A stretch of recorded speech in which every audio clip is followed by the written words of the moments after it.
La ville de Douala, capitale économique du Cameroun, a accueilli du 14 au 18 octobre 2008 la 4e édition de la bourse au spectacle d'Afrique centrale baptisée le Colatier. Placée sous le double signe de l'échange et du partage, cette 4e édition a connu la participation de plusieurs groupes d'artistes venus des 4 coins de la sous-région, de même qu'elle a rencontré une forte adhésion populaire. Vous savez que la culture de nos jours est devenue une véritable industrie. Aussi, j'ose croire qu'à travers les spectacles qui seront retenus, notre pays et nos pays frères pourront faire vivre des milliers d'artistes à partir de leur art.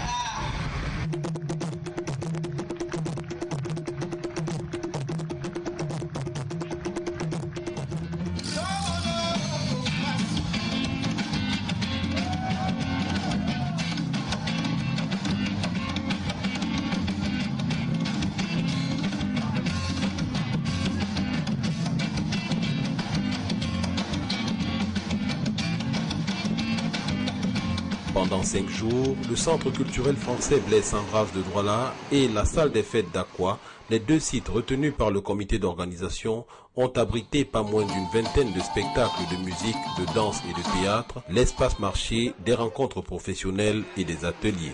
Luc Yachok, directeur de la bourse, donne le la dans l'après-midi du 15 octobre, jour retenu pour l'ouverture solennelle du marché, en reprécisant dans son propos inaugural la volonté et la détermination que son équipe et lui-même ont mis dans la réalisation de cette initiative, malgré le manque criard de moyens. Cette précarité n'a cependant pas entamé le moral des artistes qui ont offert des prestations de haute facture à un public qui chaque jour était plus nombreux que la veille. Le soutien de l'Organisation internationale de la francophonie et celui du ministère camerounais de la culture auront ainsi été la bouffée d'oxygène qui a rendu viable le projet. Parce que toute civilisation qui s'isole s'étiole, le Colatier a marqué de fort belle manière son ouverture sur le continent tout entier et sur le monde.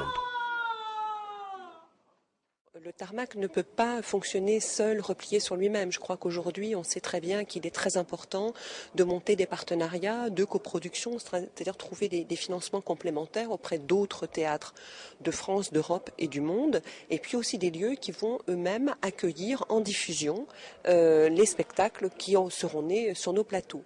Alors, j'ai également au sein du théâtre, moi, une mission d'accueil, c'est-à-dire que je peux de mon côté accueillir des spectacles qui sont évidemment nés sur d'autres plateaux, sur d'autres scènes ailleurs dans le monde, et pourquoi pas des spectacles qui auraient été présentés au Colatier, donc dans ce marché des arts de la scène d'Afrique centrale. On a ainsi enregistré la présence et la participation effective de plusieurs diffuseurs et directeurs de festivals, au rang desquels Valérie Baran, directrice du tarmac de la Valette en France, Didier Arc, représentant du réseau Astopro de Belgique, ou encore Gervais Hugues Ondaï, directeur du festival Feu de Brazza au Congo. A vu la participation d'une vingtaine de journalistes, aussi bien de la presse écrite qu'audiovisuelle.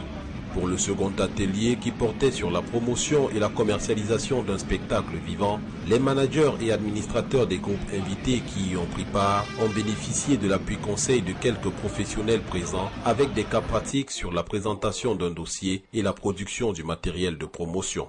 Je vous remercie beaucoup, chers organisateurs du Colatier, d'être ici présents, chers collègues d'Afrique centrale ou d'Afrique de l'Ouest ou de l'Est, peu importe, nous sommes tous unis ici pour dire que les artistes sont la parole essentielle d'une culture qui ne soit plus une culture de société capitaliste ou communiste ou extrémiste, mais une société ouverte au monde, une société naturelle, dynamique et ouverte aussi à l'éducation et à l'avenir. Pour ce qui est des spectacles à proprement parler, le public qui a massivement répondu présent en a eu pour son grade. Des artistes pluriels, des répertoires métissés ont étalé à loisir la richesse culturelle et artistique de l'Afrique centrale. Si de manière générale l'ensemble des prestations ont été à la hauteur de l'événement, on retiendra tout de même qu'en musique, les jeunes Burundais Alfred et Bernard ont émerveillé le public avec le lumudiri, instrument dont ils sont de véritables virtuoses. Daniel Eyog, la Cameroun camerounaise a éclaboussé la scène de tout son talent, confirmant ainsi tout le bien qu'on pensait d'elle, tandis que la gabonaise Nanette affichait au grand jour toute sa maturité artistique. L'Ocas de la République démocratique du Congo et Maïcha du Burundi ont apporté cette note émotive et émotionnelle qui donne de la couleur à un spectacle. Le groupe Abiali Percussion et Sultan Oshimin ont confirmé, s'il en était encore besoin, que le Cameroun reste, à n'en point douter, l'Afrique en miniature.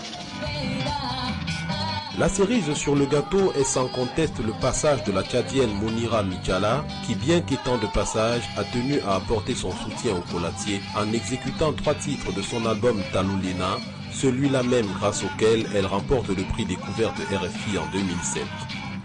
La scène théâtrale, quant à elle, aura mis sous les feux de la rampe, entre autres, l'atelier de théâtre féminin en provenance du Congo, à travers la pièce La Fuite, sur une mise en scène de Pascal Touloulou, et Dovi Kendo de la compagnie Malouki Théâtre du Cameroun, sur la mise en scène de Wake Fogen. La compagnie Bozoudia Katiopa du Congo et le Urban Village du Cameroun ont retenu en danse l'attention du public. Rappelons que la première édition de la bourse au spectacle d'Afrique centrale s'est tenue à Douala du 4 au 8 mai 2003 en marge du festival Massao. Le succès de cette initiative et l'intérêt manifesté par les groupes artistiques et les professionnels du spectacle justifient la décision des organisateurs de faire du Colatier une manifestation autonome et biennale à partir de décembre 2004. Depuis lors, le Colatier s'est définitivement inscrit dans une logique ascendante et la dernière édition a apporté la preuve d'un concept qui affiche clairement ses ambitions. L'histoire du Colatier vient de ce que nous avons constaté, que les artistes de la sous-région Afrique centrale manquaient de visibilité. Nous avons décidé, n'est-ce pas, de mettre sur pied cette plateforme pour permettre aux diffuseurs de tous les pays de venir à Douala tous les 2 ans, choisir les meilleurs spectacles que nous présentons pour leur scène, n'est-ce pas, pour leur festival ou leur salle sur le plan international. L'édition 2008, qui rentre ainsi dans l'histoire, aura donné quelques sujets de satisfaction, de même qu'elle permet d'envisager avec beaucoup de sérénité la prochaine édition. Mon sentiment, c'est un sentiment de satisfaction.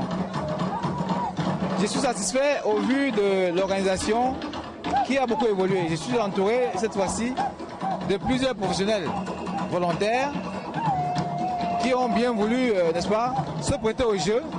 Et vous voyez le résultat aujourd'hui, c'est que je porte moins le poids de cet événement sur mes épaules. Tout a été bien huilé. Et je suis également satisfait parce qu'il y a déjà des promesses, n'est-ce pas, de programmation sur certains festivals. Des directeurs de festivals ont promis chacun choisir au moins 2 spectacles programmés sur le Colatier. Ce qui démontre que nous ne sommes pas trompés en sélectionnant ces groupes-là. Rendez-vous a donc été pris de part et d'autre dans 2 ans pour la 5e édition qui, selon toute vraisemblance, sera celle de la consécration.